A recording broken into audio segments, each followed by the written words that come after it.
Well, it's Labor Day. I'm Andre Senior. Thank you for joining us. Well, the president of Israel, Isaac Herzog, apologized during the funeral of Hersh Goldberg Polin today. The 23-year-old who grew up in Berkeley was taken hostage by Hamas last year. He was among the 6 captives murdered by Hamas over the weekend. The Israeli president said the state failed to protect him during the October 7th attack. KTV's Amanda Quintana has a look at the ceremony in Israel and heartbreaking eulogy from his parents.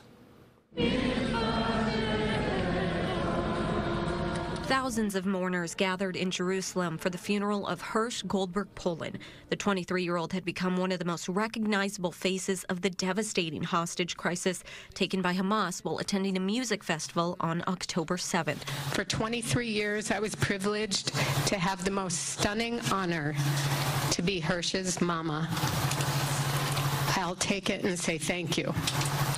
I just wish it had been for longer. For 330 days, his parents fought to get a ceasefire deal, even working with President Biden and Vice President Harris and speaking at the United Nations and DNC. But his body was found this weekend, killed along with 5 others.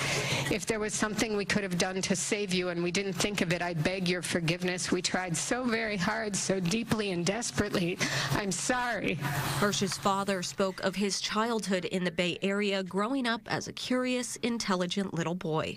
I knew that as we walked hand in hand to get my Sunday morning coffee in Berkeley, I better be ready for some challenging questions from a 3.5-year-old Hersh. Now he has become a global symbol for peace, his parents hoping his death is now the fuel needed to help return the remaining 101 hostages. Hersh, we failed you. We all failed you. You would not have failed you. You would have pushed harder for justice. You would have worked to understand the other, to bridge differences.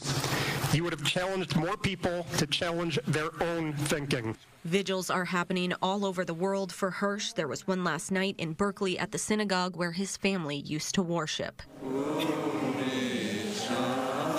Another vigil is planned here at this synagogue in the Richmond district tonight at 6 to honor Hersh and also call for the release of all of the remaining hostages. In San Francisco, Amanda Quintana, KTVU, Fox 2 News. President Biden released a statement about Goldberg Polin's death, reading in part, quote, "I am devastated and outraged. He had just turned 23. He planned to travel the world. I've got to know his parents, John and Rachel. They have been courageous, wise, and steadfast, even as they have endured the unimaginable. Make no mistake, Hamas leaders will pay for these crimes, and we will keep working around the clock for a deal to secure the release of the remaining hostages," end quote. Anger over the deaths of the hostages prompted thousands of workers in Tel Aviv to walk off the job. The participants are from Israel's main labor union, and the work stoppage temporarily affected airports, public transit, schools, and several other sectors. They hope to put pressure on the Israeli government to make a ceasefire deal with Hamas to free hostages and end the war, but they were forced to call it off after the court ordered organizers to stop the demonstration. The government said in its petition that the strike was political and not related to a labor dispute.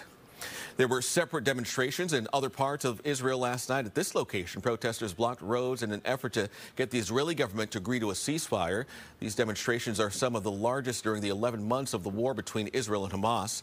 There are reports police have arrested dozens of people.